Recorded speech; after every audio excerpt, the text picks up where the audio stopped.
बिस्मिल्लाहिर्रहमानिर्रहीम, अस्सलाम वालेकुम। मैं हूं ईसा नकवी। 16 अगस्त 2021 तालिबान का अफ़गानिस्तान पे इक़्तिदार का पहला दिन था। ये डिफेक्टो रूल है, यानी कि हकीकी तौर पर पूरे अफ़गानिस्तान पर इस वक्त तालिबान का कब्ज़ा है, लेकिन अभी ये इक़्तिदार डी जोरे नहीं है, इसको कानूनी हैसियत हासिल नहीं है, इसको इंटरनेशनली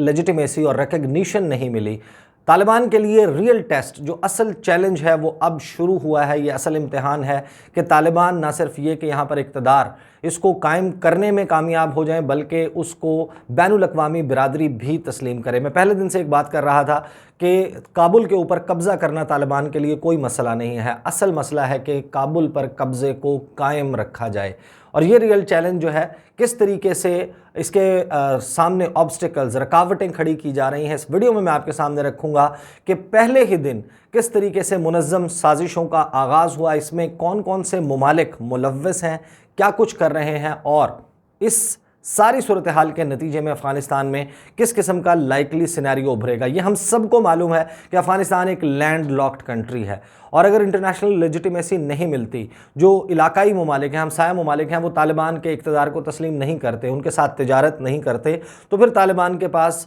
वो वसाइल मौजूद नहीं होंगे, पैसा मौजूद नहीं होगा कि वो रियासत का निज़ाम चला सकें, लोगों को तनख्वाहें दे सकें, हुकूमत का निज़ाम चला सकें, अशियाए खुर्द नोश की दस्तयाबी यकीनी बना सकें, मेडिसिन की सप्लाई जो है वो इंश्योर कर सकें। इस वक्त सप्लाई चेन्स वर्चुअली ब्रेक हो चुकी हैं। ऑब्वियसली हर शहर में एक कैपेसिटी होती है कि उसमें कितना राशन मौजूद है, कितनी अशिया मौजूद हैं जो लोग इस्तेमाल कर सकें। एक मसला तो ये हुआ कि काबुल की जानिब रुख किया। 6 मिलियन के शहर में ऑलरेडी एक जो है वो एक लिमिटेड कैपेसिटी है, उसमें पूरे अफ़गानिस्तान से लोग जो हैं वो उमड़ आए। वो ये सोच रहे थे कि काबुल जो है वो महफूज होगा, लेकिन वो जो आबादी बढ़ी और साथ में जो सप्लाई चेन्स, मुख्तलिफ रास्ते ब्लॉक हुए, उसकी वजह से जो सामान की तरसील है उसके मसले का सामना है। तुर्खम बॉर्डर हो या ईरान के साथ सरहद हो, तुर्कमेनिस्तान, उज़्बेकिस्तान या ताजिकिस्तान, वहाँ से जिस तरीके से मुख्तलिफ चीज़ों की सप्लाई आती थी, जिसमें सब्ज़ियाँ शामिल हैं, जिसमें दवाइयाँ शामिल हैं, जिसमें मुख्तलिफ अशियाए खुर्द शामिल हैं, पोल्ट्री प्रोडक्ट्स शामिल हैं,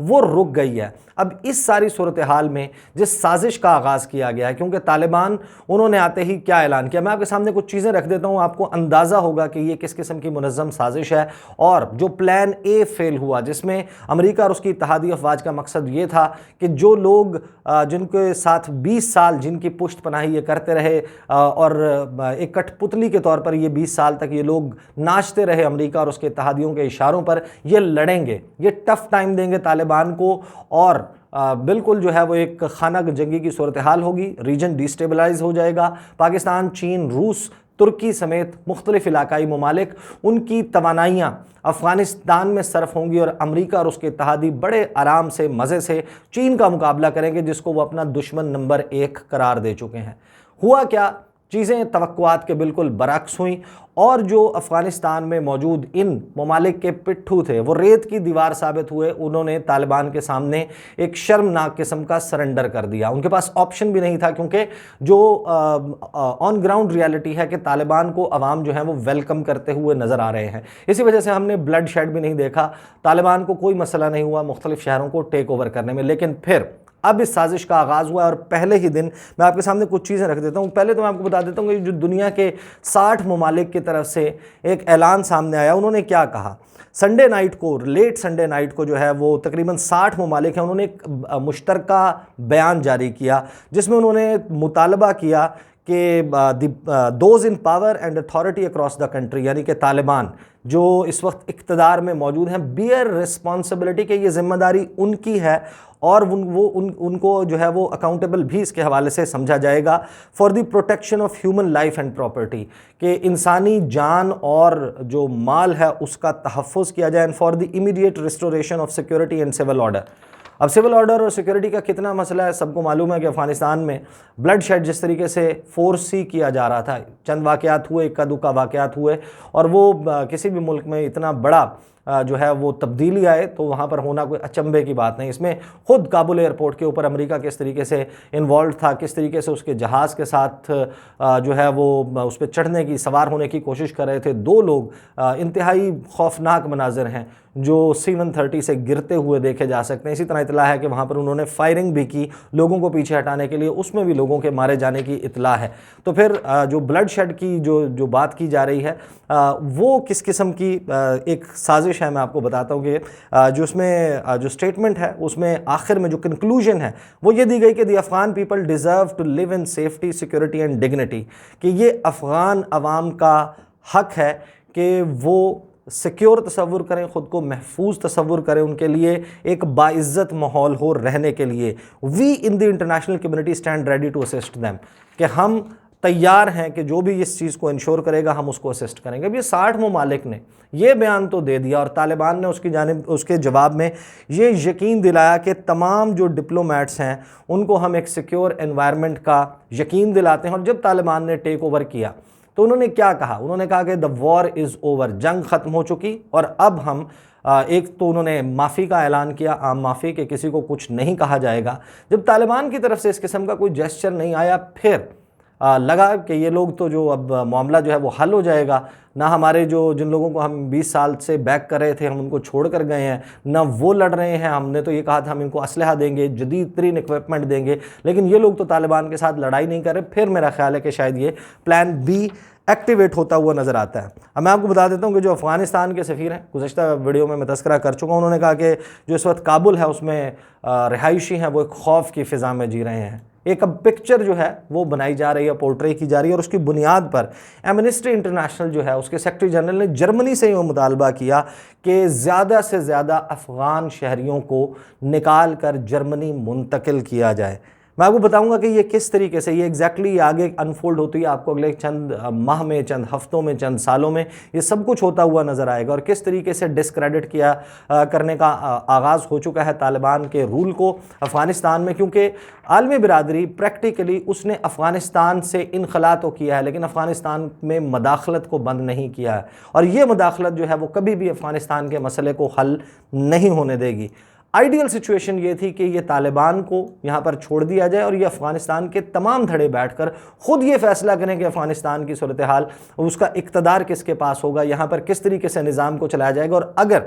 तालिबान की जानिब से कोई दस्तदराजी की जाए, अगर उनकी जानिब से कोई खून खराबा किया जाए, तो उनको जो है वो उनकी अकाउंटेबिलिटी को, उनके एहतसाब को इंश्योर किया जाए। लेकिन यहाँ पर यह किया जा रहा है कि जो अफ़गानिस्तान से लोगों को जो है वो मुंतकिल कर दिया जाए जर्मनी। इसी तरह अक़वाम मुत्तहिदा के जो चीफ़ हैं उन्होंने कहा कि मुख्तलिफ़ ममालिक वो रिसीव करें, जितने भी डिस्प्लेसमेंट हो रही है और रेफ्यूजीज़ आ रहे हैं उनको पनाह दें। जब अफ़गानिस्तान में खाना जंगी नहीं शुरू हुई, जब अफ़गानिस्तान में कोई ऑर्गेनाइज्ड क्राइम सामने नहीं आ रहा, जब अफ़गानिस्तान में खून खराबा नहीं हो रहा, तो फिर ये क्यों कहा जा रहा है कि मुख्तलिफ़ ममालिक जो हैं वो अफ़गानिस्तान से आने वालों को, ज़ाहिर है कि अफ़गानिस्तान में सूरत हाल आइडियल नहीं है और वो लोग चाहते होंगे कि वो किसी और मुल्क में जाकर रहें जहाँ पर रोज़गार के बेहतर मौक़े हों, लेकिन फिर अफ़गानिस्तान तो इस तरीके से कभी भी ना तामीरी, ना उसमें डेवलपमेंट हो सकेगी, ना उसमें कभी तरक्की हो सकेगी। तो यहाँ पर एक डेलिब्रेट एफर्ट है कि इन लोगों को अर्ज किया जाए, इन लोगों को जो है उभारा जाए कि वो मुख्तलिफ़ ममालिक का रुख करें, ख़ास तौर पर जो तालिबान के मुखालिफ ग्रुप हैं वो तमाम के तमाम अफ़गानिस्तान से इनखला कर जाएँ। इसी तरीके से जनाब अफ़गानिस्तान की जो और यूएस ऑफिशियल्स हैं उसके कमांडर्स ने मुलाकात की। आप अंदाज़ा लगाइए, मैकेंजी जो हैं, जनरल फ्रैंक मैकेंजी, उन्होंने ये तस्दीक की कि उनकी दोहा में जो है वो मुलाकात हुई है और उन्होंने तालिबान के साथ गुफ्तगू की कि हमारे जो एवैक्यूएशन प्लान है एम्बेसी से, काबुल से, और हमारे जो नेशनल्स हैं उन्होंने निकलना है, उसको हवाले से कोई ऐसा इक़दाम तालिबान की जानिब से तशद्दुद का रास्ता इख्तियार ना किया जाए। तालिबान ने नहीं किया, वो सब कुछ बिल्कुल स्मूथली होता रहा। लेकिन जो है वो क्या किया जा रहा है अमेरिका की तरफ से कि तालिबान जो है उनको कोई एक्सेस नहीं दिया जाएगा। फ़ाइन, अगर एक्सेस नहीं दिया जाएगा, जो यूएस में, अमेरिका में उनके अकाउंट्स मौजूद हैं अफ़गान हुकूमत के, जब तक तालिबान लेजिटिमेट हुकूमत के तौर पर नहीं सामने आते उस वक्त तक उनको एक्सेस नहीं मिलना चाहिए। लेकिन फिर आप ये देखिए कि जो ख़बरें आ रही हैं कि इटली जो है उसका एक तैयारा तकरीबन 70 इटालियन डिप्लोमेट्स को और अफ़गान नेशनल्स को लेकर इस वक्त रूम में पहुंच चुका है। ताजिकिस्तान जो है उसमें बहुत सारे अफ़गानिस्तान के फ़ौजी, उनको पहुंचा दिया गया है। अमेरिका जो है वो मज़ीद लोगों को इवैक्यूएट करने के लिए अफ़गानियों को बात कर रहा है। जर्मनी के हवाले से जो एंगेला मर्कल हैं उन्होंने कहा कि हम 10,000 अफ़गान बाशिंदों को जर्मनी में लाकर सेटल करने के लिए तैयार हैं। कोसोवो और अल्बानिया जो हैं उन्होंने एग्री कर लिया है कि वो आर्जी तौर पर अफ़गान पनाह गुज़ीनों को अपने पास रखेंगे और ये वो पनाह गुज़ीन हैं जिन्होंने इवेंचुअली अमेरिका पहुंचना है। इन रेफ्यूजीज़ को लाया जाएगा और ये वो लोग हैं जो गुज़श्ता 20 साल में अमेरिका और मुख्तलिफ़ सफारत खानों के साथ, ख़ास तौर पर ये कोसोवो और अल्बानिया के में ले जाए जा रहे हैं, ये वो हैं जो इनके साथ काम करते रहे हैं अमेरिका के साथ, इनके साथ ट्रांसलेटर के तौर पर और मुख्तलिफ़ काम जो है वो इनके लिए सरंजाम देते रहे हैं। इनको और इनकी फैमिलीज़ को मूव आउट किया जा रहा है। फिर अक़वाम जो यूरोपीय यूनियन है वो कह रही है कि हम अपने लोकल स्टाफ को मूव कर रहे हैं। तालिबान जो है वो इस वक्त कोशिश कर रहे हैं कि हम स्ट्रक्चर बना लें, लेकिन इसी दौरान अमरीकी फ़ौज के एक साबिक आला अफसर की तरफ से ये बयान आता है कि कुल मिलाकर अमरीका को 44,000 अफ़गान शहरियों को अफ़गानिस्तान से बाहर अमरीका मुंतकिल करना होगा। ऑस्ट्रेलिया जो है उसने भी ये कह दिया कि हम बड़ा जो है वो we are devastated by the situation in Afghanistan की सूरत हाल बहुत ख़राब है और हम मूव आउट कर रहे हैं। अब तक ऑस्ट्रेलिया जो है वो तकरीबन 430 अफ़गान फैमिलीज़ को ऑस्ट्रेलिया मुंतकिल कर चुका है। तालिबान ये कह चुके हैं कि वॉर इज़ ओवर एक तरफ, और फिर उज़्बेकिस्तान में लोग जा रहे हैं और जर्मनी मज़ीद लोगों को लेकर जा रहा है। अब ये सारा मंजरनामा और इतनी ज़्यादा तफसील में ये बात रखने की वजह ये थी कि मैं आपको ये समझाऊं कि ये कर क्या रहे हैं। ये हो ये रहा है कि आप ह्यूमन राइट्स एक्टिविस्ट को, टीचर्स को, जो डॉक्टर्स हैं, जो मुख्तलिफ़ शोबों में पढ़े लिखे लोग हैं, उनको अफ़गानिस्तान से निकालें और उनको ले जाएं इन मगरबी कैपिटल्स में। इसी तरीके से जो लोग मीडिया में काम करते रहे हैं गुज़श्ता 20 सालों में, अगरचे वो तालिबान के ख़िलाफ़ बात करते थे, उनको भी यहाँ से निकाल दिया जाए और फिर पूरी दुनिया में ये ढंडोरा पीटा जाए कि जो डाइसेंटिंग आवाज़ें हैं, जो आवाज़ें एक मुआशरे का खासा होती हैं, जो मिलकर एक मुआशरे को मजबूत बनाती हैं, और तालिबान अगर कहीं पर एक्सेस कर भी सकते हों, उसके राह में रुकावट हो सकते हैं, उन तमाम आवाज़ों को ले जाकर मगरबी कैपिटल्स में दारुल हुकूमतों में बिठा दिया जाए, फिर उनसे प्रोटेस्ट करवाए जाएं कि अफ़गानिस्तान में सूरत हाल ख़राब है।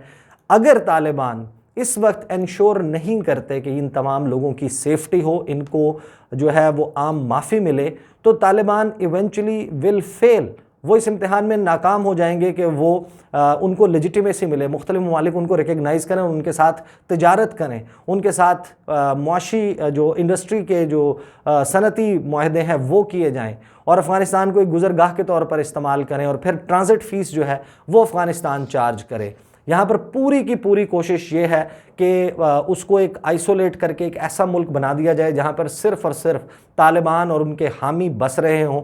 अब जब तक कोई ब्लड शेड नहीं हुआ, खून खराबा नहीं हुआ, तालिबान ने लोगों को निशाना नहीं बनाया, तो ये जो गुज़श्ता एक रोज़ में यानी कि पहले दिन इक़्तिदार के 16 अगस्त को जिस किस्म की डेवलपमेंट हुई और लोगों को डेलिबरेटली निकाला जा रहा है अफ़गानिस्तान से, उसका कम से कम मुझे मकसद ये नज़र आता है कि डिसक्रेडिट किया जाए तालिबान को और उनके मुतवक्के रूल को। अब इस सारी सूरत हाल में पाकिस्तान की पॉलिसी बड़ी ज़बरदस्त, पाकिस्तान में जो है वो अफ़गानिस्तान की तालिबान की आदत नहीं, दीगर जो गिरोह हैं उनके बहुत सारे लीडर्स यहाँ पर मौजूद थे। रबानी साहब जो हैं वो यहाँ पर मौजूद थे, यूनुस कानूनी के हवाले से इतला है कि वो भी थे, और मुख्तलिफ़ जो अफ़गानिस्तान के धड़े हैं उनके साथ पाकिस्तान राबता करके उनको कायल कर रहा है कि आप मज़ाकरात की मेज़ पर बैठें, जिसके लिए तालिबान भी तैयार हैं, और इस मुल्क में अफ़गानिस्तान में मिल बैठ कर आगे का फ़ैसला करें कि आइंदा के मामलात अफ़गानिस्तान के किस तरीके से चलेंगे। अब ये वाज़ेह नज़र आ रहा है कि कौन स्पॉइलर का किरदार अदा कर रहा है,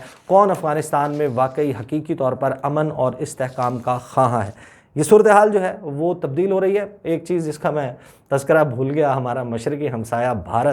भारत में भी जनाब आप ख़बरें देख चुके होंगे, वहाँ पर जो उनके लिए लोग काम करते रहे थे मुख्तलिफ़, और जिनको वो समझते हैं कि निकालना चाहिए अपने, चलें एसेट्स और एजेंट्स को ले गए। अब अफ़गान शहरियों को भी भारत मुंतकिल कर रहा है। नई दिल्ली के मज़ाफ़ात में कहा जा रहा है कि कैंप लगाया जाएगा और आर्जी तौर पर इनको मुंतकिल करके लाया जाएगा। और साथ ही जो भारत की मिनिस्ट्री ऑफ एक्सटर्नल अफेयर्स है उसने ये ऑफ़र कर दी कि जो हिंदू माइनॉरिटीज़ हैं, माइनॉरिटी है वहाँ पर अफ़गानिस्तान में, और सिख हैं जो बसते हैं वहाँ पर 750 के करीब, उनको इवैक्यूएट करके भारत जो है वो तैयार है कि उनको लाया जाए अफ़गानिस्तान से और अपने पास रखा जाए, ताकि पूरी दुनिया पर यह साबित कर दिया जाए कि अफ़गानिस्तान जो है सब इसको डील किया जाए एज अ पराया ऑफ द वर्ल्ड, एक ऐसा मुल्क जहाँ पर किसी